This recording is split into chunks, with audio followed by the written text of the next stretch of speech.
As the typical mix of extraterrestrial customers packed the event horizon, Michael wiped down the bar counter while lost in thought.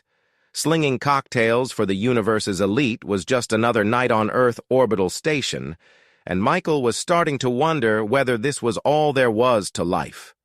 Mismatched individuals. But then she entered. As the tall, violet-skinned woman moved through the crowd with her bright eyes sweeping the bar, the entire room seemed to go silent. With such elegance, she walked up to the counter, making Michael's pulse skip a beat.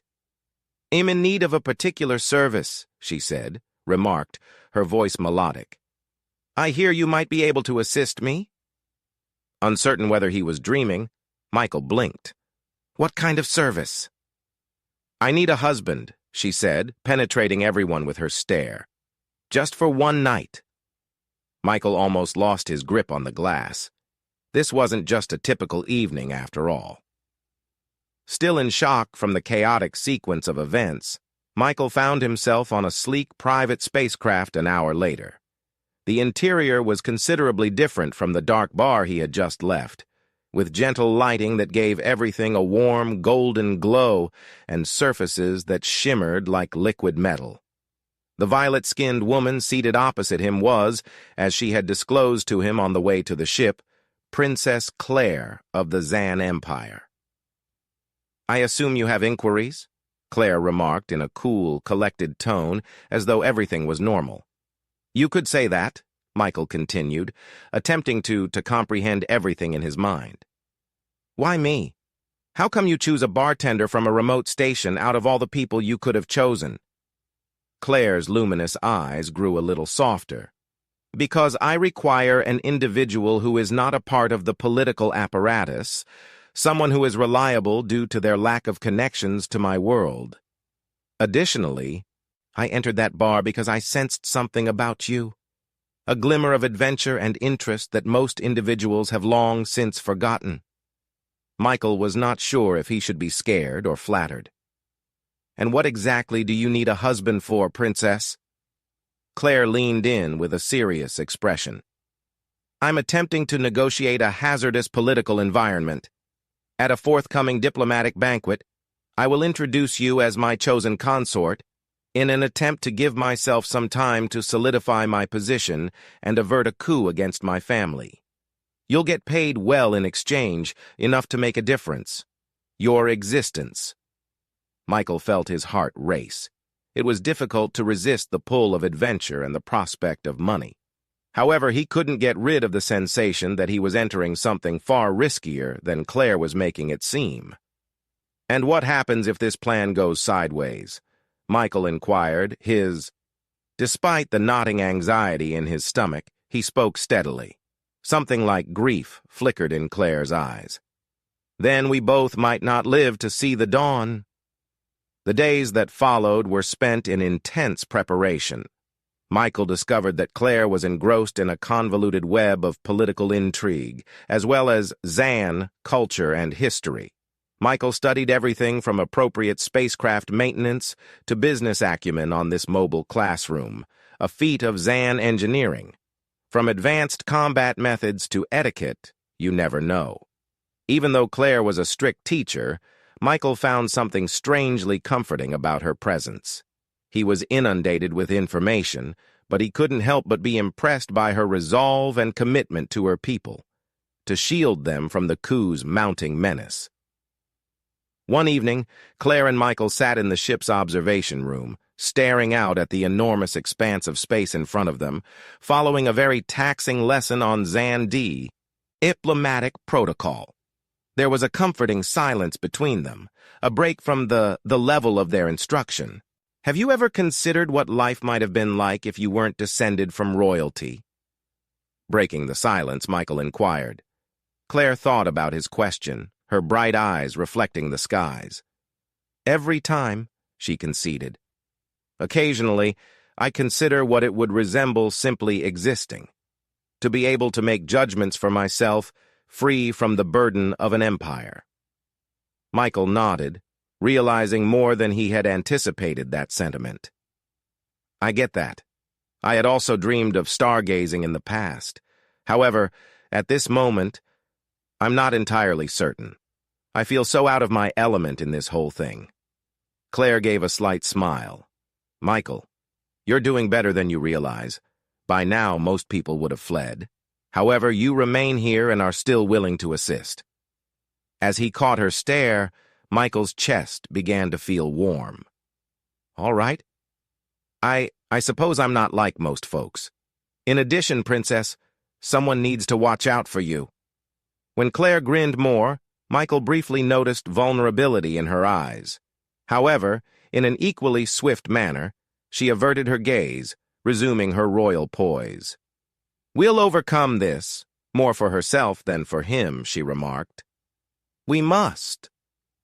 Michael came to the realization that he was no longer only in this for the money or the chance of adventure as they sat there together, their tension evident, but unsaid.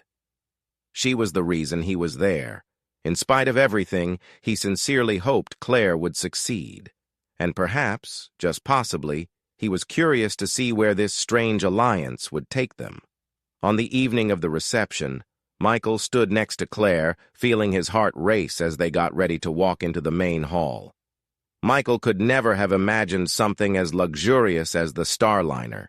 Prism-like light was thrown by crystalline chandeliers above the opulently attired group of dignitaries. From an other galaxy. There was a palpable air of suspense and covert plans. Glistening like stars in her gown, Claire put her arm through Michael's. Remember, she repeated in a steady whisper despite the tension in the room, you are my preferred consort. We have experienced this 100 times. Periods. Just take my lead, please. With a nod, Michael inhaled deeply. They received a flutter of attention the instant they walked through the doors. Whispers and inquisitive looks trailed them as they made their way through the assembly. Michael experienced the pressure of having 1,000 eyes on him. However, he made himself remain composed by concentrating on Claire's comforting presence by his side. Michael found himself lured into talk after conversation as the evening went on, each one more heated than the last. With ease, he delivered his prepared tale and skillfully avoided difficult questions. Claire was never far away, directing the conversations with a grace that served only to emphasize her regal heritage. Michael saw a figure watching them from across the room, just as he started to feel somewhat in control. Zorak, the darker-skinned Zan advisor who had previously addressed them, was accompanied by a small group of advisors, his icy gaze never taking off from Michael. Michael felt a shiver go down his spine as Zorak began to approach them. Claire? Michael leaned in closer and murmured in an earnest manner. We have visitors. Zorak is approaching us. Although Claire's look remained unchanged, she slightly tightened her hold on Michael's arm. Remain composed, she muttered. For years he has been a pain in my side, but we can manage him. When Zorak arrived, he swept his predatory intensity between Michael and Claire. Princess, he said, his tone kind but tinged with ill will. It appears that you've discovered a rather fascinating partner. Michael, please tell me what specifically makes how deserving of this prestigious position. Michael started to reply, but Claire moved forward with a forceful voice before he could. Counselor Zorak. Michael was my choice because he exemplifies the traits that I find most admirable. Courage, integrity, and a sincere desire to observe the prosperity of our people. That's what really counts in a consort, isn't it?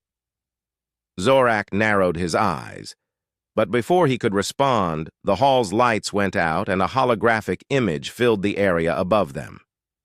Claire received an official announcement from the Zan Emperor on her impending ascension, presenting Michael as her preferred consort. Though Michael sensed a hint of anxiety in the air, the gathering exploded in cheers. Zorak leaned in close, his voice a menacing whisper as the applause subsided. The Emperor may have been won over by you, but not everyone here is as easily won over. Persuaded, Princess, watch out who you put your trust in. He then turned around and vanished back into the throng, leaving Michael and Claire to exchange anxious looks.